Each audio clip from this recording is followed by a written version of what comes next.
Your relationship with your coach can really shape your entire volleyball journey. The way you communicate in and out of the pool can earn you trust, more playing time, and faster improvement. In this chapter, I will teach you how to approach your coach, ask for the feedback, and handle criticism so you can grow as a player and a teammate. The first part is really that you want to show as a person who is approachable and respectable as well. Because coaches will not notice right away the type of shot that you have or how tall you are.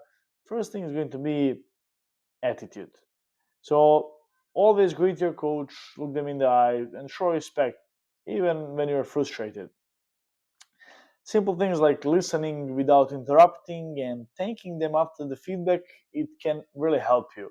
So every time you see your coach, be respectful to them. Uh, and this really can build trust, and trust leads to opportunity.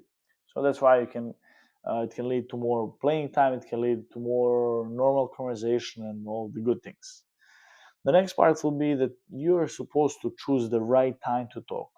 And yes, a lot of coaches are saying there is always space for a question, there is no stupid questions and all of those. But realistically, you don't want to ask the question in a wrong moment.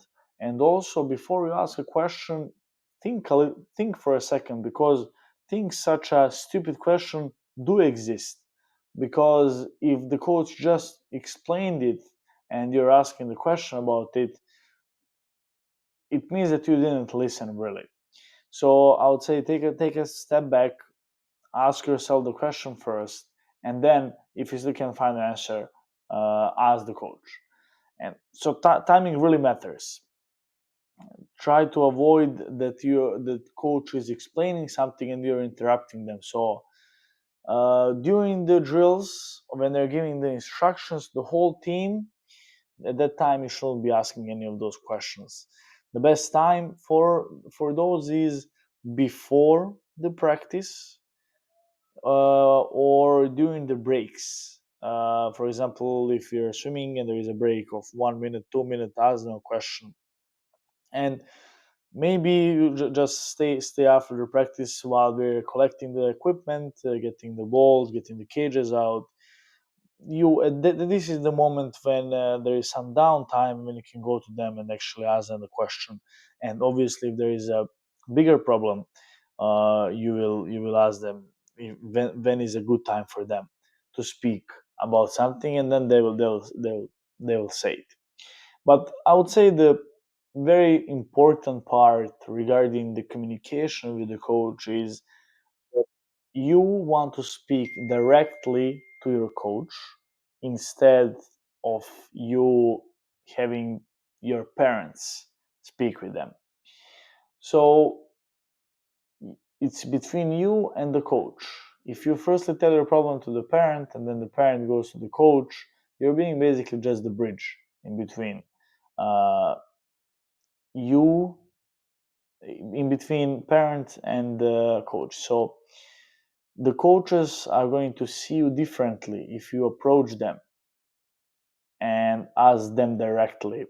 And then you can consult with your parents as well. That's fine. But they want to see you as a grown up person who is becoming, uh, as I said, grown up. And just by asking the questions and explaining the problems by yourself, it will help a lot in building the trust with the coach. If again you say to your parent first and they say to the coach, that builds a little bit of the confusion and it's harder to communicate and really solve the problem. When you're going to the coach, you're supposed to ask for a specific feedback. So it's not, did I do well today? uh, what could I have done better?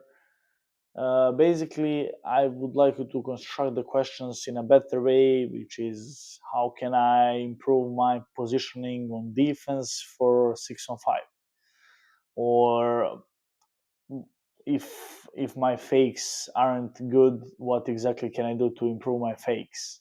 What do you think of my shot, and put a specific shot, because usually coaches have more than 10 athletes in a team, and it's hard to give a general feedback to each person. So really being specific can help you and can help to the coach. And again, specific questions will always lead to specific answers, and you're going to show your coach that you're serious about really improving. So let's say that you don't have much playing time, but you want to play more. So you after the game you arrive to the coach, and you openly ask them, where did you make a mistake, and you put a couple of the examples. Is this the right moment where I made the mistakes? And the coach tells you, yes, these are the moments where you made a mistake, and the coach asks additional ones. And at that moment, you tell the coach, okay, what are the ways that I can fix this in the practice? And then when the coach sees you actually trying to fix it in the practice, and you are constantly trying, applying the techniques that coach provided to you, the coach already sees you differently, because you are the person who approached the coach. So you didn't speak with your parents first, and then you asked for specific feedback, and also now you're putting effort in trying to solve this and make yourself a better player by using techniques that coach told you, which means that the next time when coach sees you and thinks should he or she put you in the game, they will probably decide to do so, because you are somebody who is trying to solve the problem, and eventually by doing what they told you, you will solve that problem, and you will really deserve that playing time that you're asking for. Also, coaches sometimes will give you the criticism. So always look at it in the way that if you are receiving the critiques from the coach, it's a good sign, because they care about you and they want you actually to improve. The moment when they stop giving you any kind of feedback is the problem, because they don't care what you're doing. And whenever the coach is telling you that you did something wrong, it's probably because you did something wrong. So always listen fully until they finish before reacting about anything else. Always avoid any kind of excuse. Take responsibility. Even if you disagree, just nod and try the adjustment. Try to do it. Don't try to argument the coach during the game or during the practice while it's happening. And also, whatever coach told you to do it right away. So apply it immediately. So you're showing to your coach that you're actually coachable, which is a huge plus. And also follow up, and if your coach gives you advice, show to them that you are applying it. A week later, you can a week 2 weeks later, you can tell them, I've been working on my defensive positioning, like you said, and am I improving?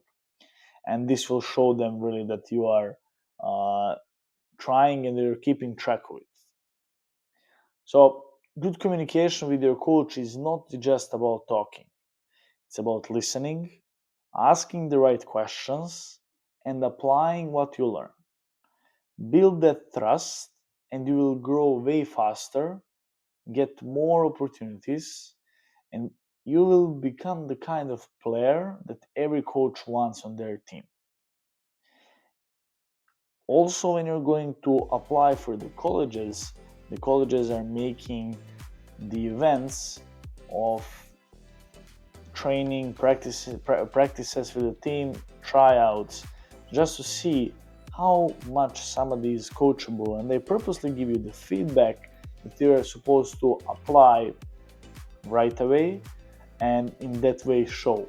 So really make your main characteristic as a coachable person who shows respect.